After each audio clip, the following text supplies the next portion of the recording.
আসসালামু আলাইকুম রহমতুল্লাহ। কেমন আছেন?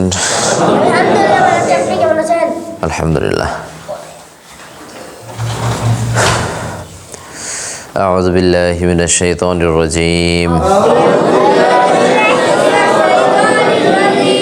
বিসমিল্লাহির রহমানির রহিম। রব্বি জিদনি ইলমা।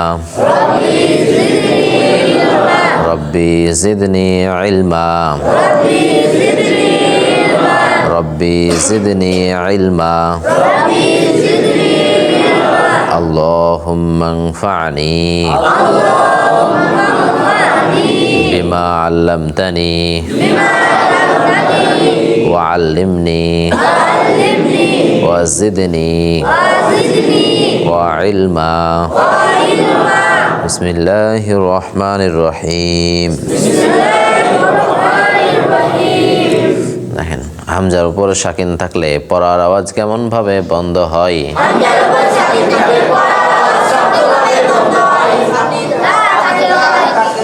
সাদিদা কাকে কয়?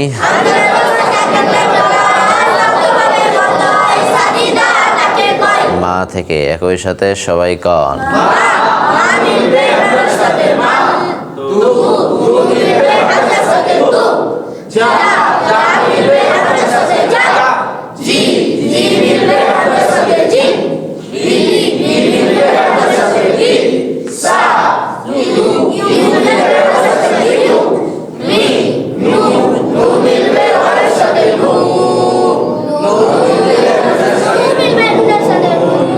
আল্লাহ শব্দ কয় নিয়মে পড়তে হয়?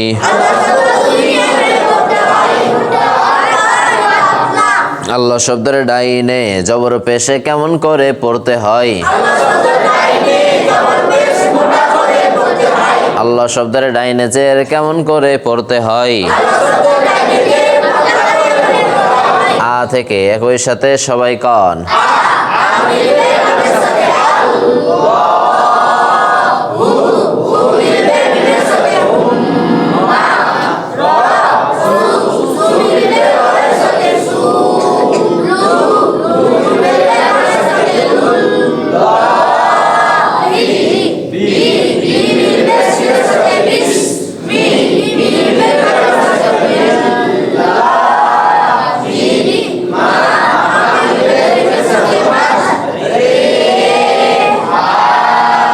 কয় অক্ষরে ইকলাব?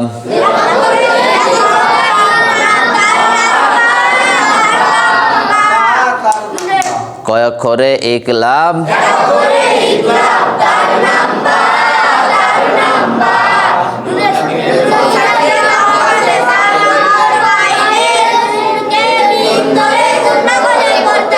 নুন সাকিনের বাম পাশে বা অক্ষর পাইলে নুনকে মিম ধরে কি করে পড়িবে?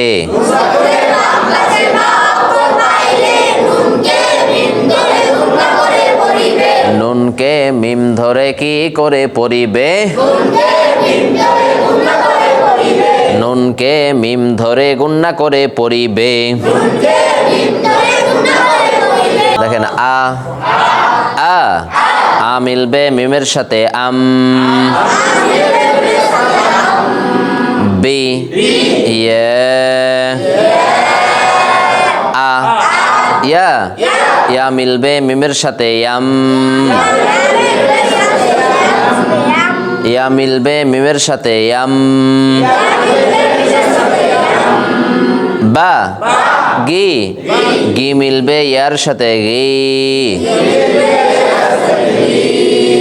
মি মি মিলবে মিমের সাথে মিম। বা বা মিলবে আইনের সাথে বা। দি না না মিলবে ফায়ের সাথে নাফ। সি সি মিলবে মিমের সাথে সিম। বি মা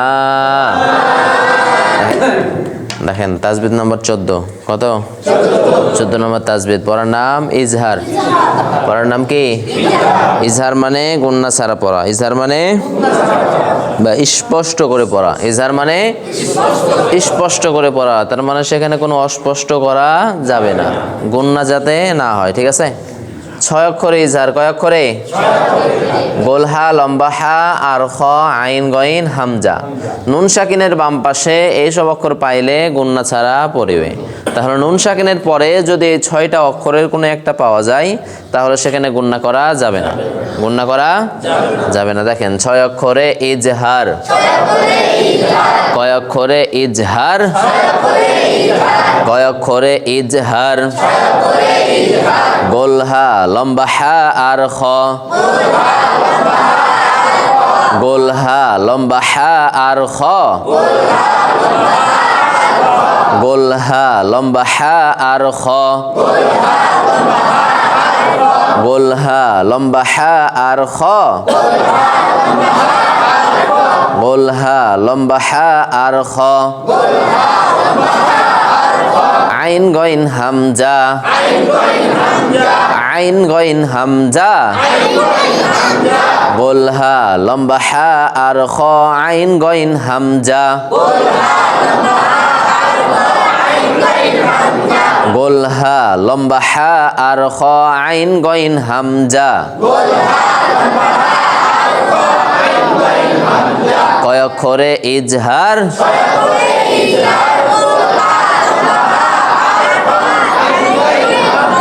কয় অক্ষরে ইজহার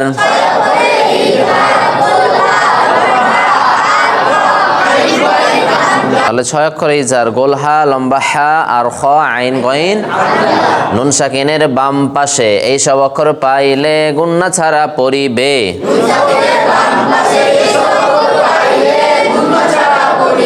নুন সাকিনের বাম পাশে এই সব অক্ষর পাইলে গুন্না ছাড়া পড়িবে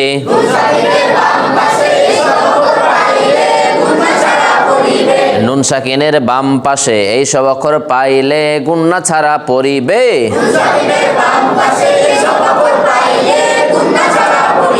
এবার একসাথে পুরোটাই বলা লাগবে ঠিক আছে 6 অক্ষরে ইজহার গোলহা লম্বা হা আর খ আইন গইন হামজা নুন সাকিনের বাম পাশে এই সব অক্ষর পাইলে গুন্না ছাড়া পড়িবে পারা যাবে কয় অক্ষরে ইজহার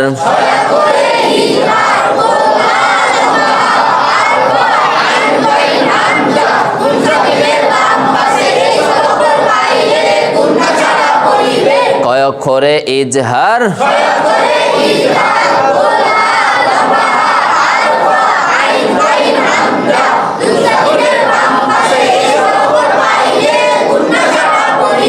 কয় অক্ষরে ইজহার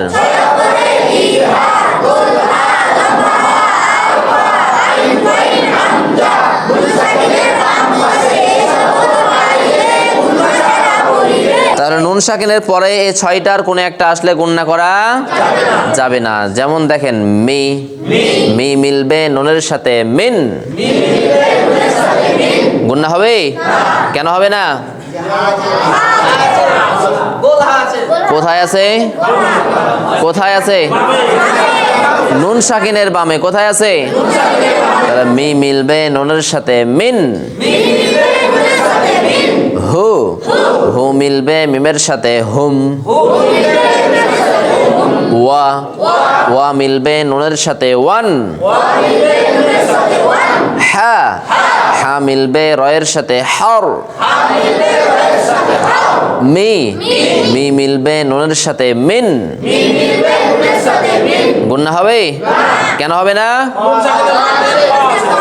হ্যাঁ নুন সাকিনের পরে ইজহারের অক্ষর খ আছে তাহলে মি মিলবে নুনের সাথে মিন খ খ মিলবে ওয়াবের সাথে খৌ ফি ফি মিলবে নুনের সাথে ফিন আ আ মিলবে নুনের সাথে আন আ আ মিলবে মিমের সাথে আম তা মি মি মিলবে কার সাথে হু হু মিলবে কার সাথে ওয়া ওয়া মিলবে কার সাথে? হা হা মিলবে কার সাথে? মি মি মিলবে কার সাথে? খ খ মিলবে কার সাথে? ফি ফি মিলবে কার সাথে? আ আ মিলবে কার সাথে? আ আ মিলবে কার সাথে? তা তাহলে আজকে আমরা কি পড়লাম? পড়ার নাম কি? পড়ার নাম ইজহার মানে কি? ইজহার মানে স্পষ্ট করে পড়া। কয় অক্ষরে ইজহার? গোলহা, লম্বা হা আর খ। নুন সাকিনের বাম পাশে এইসব অক্ষর পাইলে গুণনা ছাড়া পড়তে হবে, তাহলে গুণনা করা যাবে না। ঠিক আছে, এই 6টা অক্ষর মনে রাখতে হবে। নুন সাকিনের পরে এই 6টার কোনো একটা থাকলে সেই স্থানে গুণনা করা যাবে না, স্পষ্ট করে পড়া লাগবে। আগামীকালকে যে পড়া পড়বো আমরা 15 নম্বর তাজবিদ। কয় নাম্বার? 15 নম্বর তাজবিদ। পড়ার নাম ঈদগম। পড়ার নাম কি? ঈদগম মানে তাসদিদ ধরে মিলানো। ঈদগম মানে তাসদিদ ধরে মিলানো। ঈদগম মানে কি? ঈদগম মানে তাসদিদ ধরে মিলানো। 6 অক্ষরে ঈদগম। কয় অক্ষরে? 6 অক্ষরে ঈদগম। ইয়া মিম নুন ওয়াও র আর লাম। ইয়া মিম নুন ওয়াও র আর লাম। নুন সাকিনের বাম পাশে এইসব অক্ষর পাইলে ঈদগম করে পড়িবে। কি করে পড়িবে? আর ঈদগম মানে কি করা? ঈদগম মানে তাসদিদ ধরে মিলানো। তার মানে নুন সাকিনের পরে যদি এই 6টার কোনো একটা আসে তাহলে এই অক্ষরগুলোতে তাসদিদ ধরে মিলাইতে হবে। এই অক্ষরগুলোতে কি করতে হবে? যেমন এখানে দেখেন মা, মা মিলবে, মা মিলবে কার সাথে মিলবে? কেন ইয়ার সাথে মিলবে? কারণ এই যে নুন সাকিনের পরে ঈদগমের অক্ষর ইয়া আছে, তাই। বুঝা গেছে? হ্যাঁ, নুন সাকিনের পরে ইয়া আছে ঈদগমের অক্ষর, এজন্য ইয়াতে তাসদিদ ধরে মিলাইতে হবে। ইয়াতে কি করতে হবে? তাসদিদ ধরে মিলাইতে হবে। এই জন্য মা মিলবে ইয়ার সাথে, মাই মা আর নুনের সাথে মিলবে না। মা কি নুনের সাথে মিলবে না, ইয়ার সাথে মিলবে। বোঝা গেছে? তারপরে দেখেন এখানে বা, বা মিলবে কার সাথে? বা মিলবে কার সাথে?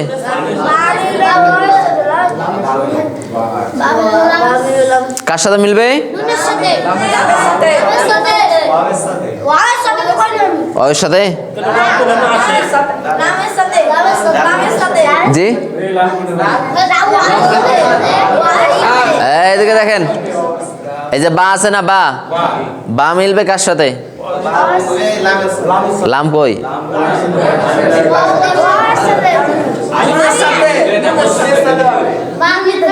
বা মিলবে ওয়াওয়ের সাথে। বা মিলবে কার সাথে? ওয়াওয়ের সাথে। কেন মিলবে? কারণ নুন সাকিন আছে এখানে, তাই না? জবর যদি 2টা হয়, একটা হবে নুন সাকিন। আর নুন সাকিনের পরে ঈদগমের অক্ষর ওয়াও আছে। ওয়াওটা কিসের অক্ষর? ঈদগমের না? আর ঈদগম মানে কি? তাসদিদ ধরে মিলানো। ঈদগম মানে তাসদিদ ধরে মিলানো। এখানে ওয়ায়ের ওপর একটা তাসদিদ হবে। ওয়ায়ের ওপর কি হবে? তাসদিদ হবে। এখানে তাসদিদটা দেওয়া হয়নি পড়াটা ভালো মতো বোঝানোর জন্য। বুঝা গেছে? এখন ভুলবশত যদি তাসদিদ যদি নাও থাকে তাহলে কি তাসদিদ ধরে পড়তে হবে। তাসদিদ কি করতে হবে? ধরে পড়তে হবে। কারণ ঈদগম, নুন সাকিনের পরে ঈদগমের অক্ষর আছে, আর ঈদগম মানেই হচ্ছে তাসদিদ ধরে মিলানো। ঠিক আছে? তাহলে বা মিলবে ওয়াবের সাথে, বাউ মিলবে। তারপরে দেখেন মি, মি মিলবে, হ্যাঁ কেন রয়ের সাথে মিলবে? কারণ র হচ্ছে ঈদগমের। র কিসের অক্ষর? নুন সাকিনের বাম পাশে র অক্ষর পাইলে ঈদগম করে পড়িবে, আর ঈদগম মানেই তাসদিদ ধরে মিলানো। বুঝা গেছে? হ্যাঁ, এই ঈদগম আবার 2 প্রকার। ঈদগম কয় প্রকার? 2 প্রকার। একটা গুণনা সহ, একটা গুণনা ছাড়া। এটা গুণনা সহ, এটা গুণনা ছাড়া। এই যে এখানে দেখেন, এখানে 6টা অক্ষর আছে, তাই না? 4টার পরে দেখেন প্লাস চিহ্ন দেওয়া আছে, যোগ চিহ্ন দেওয়া আছে, তাই না? তো এই যে যোগ দেওয়ার আগে যে 4টা অক্ষর আছে ইয়া মিম নুন ওয়াও, ইয়া মিম নুন ওয়াও, এই 4টা অক্ষর গুণনা সহ পড়তে হয়। এই 4টা অক্ষর কি করতে হয়? নুন সাকিনের পরে যদি এই 4টার কোনো একটা থাকে তাহলে গুণনার সহিত মিলবে। কিসের সহিত? গুণনার সহিত। যেমন মা, মা মিলবে ইয়ার সাথে, শুধু মাই বললে হবে না, মাই গুণনা করা লাগবে। বা, বা মিলবে ওয়াওয়ের সাথে, বাও গুণনা করতে হবে। আচ্ছা দেখেন, তাহলে যেটা আমি বলছিলাম যে নুন সাকিনের পরে এই 6টার কোনো একটা থাকলে ইদগম করতে হবে, মানে তাসদীদ ধরে মিলাইতে হবে। আর যদি ইয়া মিম নুন ওয়াও থাকে তাহলে গুণনা সহিত মিলাইতে হবে। যদি র আর লাম থাকে তাহলে গুণনা ছাড়া মিলাইতে হবে। যেমন মি, মি মিলবে রয়ের সাথে, মির, এখানে কি গুণনা করা যাবে? আপনি চেষ্টা করলে কি গুণনা করতে পারবেন? গুণনা ওখানে হবে না, এই জন্য মির গুণনা ছাড়াই মিলাইতে হবে। বুঝা গেছে? ওখানে আবার মির বলা যাবে না, মির তাড়াতাড়ি। তো এটা আমরা আগামীকালকে পড়বো ইনশাআল্লাহ।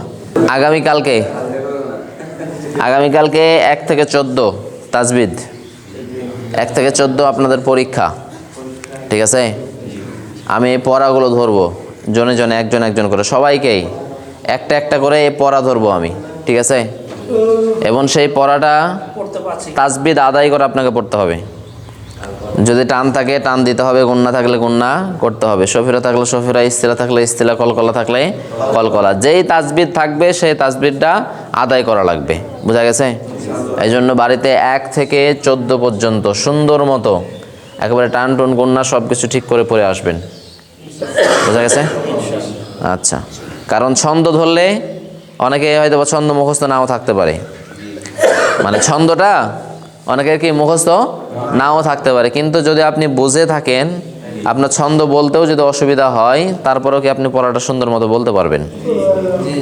অনেকে আছেন যে কি আপনি ছন্দটা বুঝতে পারছেন কিন্তু ছন্দটা কি মিলিয়ে বলতে পারছেন না, তাই না? তো তাদের জন্য সহজ হবে যখন আমি পড়া ধরবো। পড়া যদি পারেন তাহলে তো হলো নাকি? তো এই জন্য সুন্দর মতো পড়াগুলো পড়ে আসবেন, কিন্তু গুণনা তাজবিদ সব কিছু ঠিক রাখা লাগবে।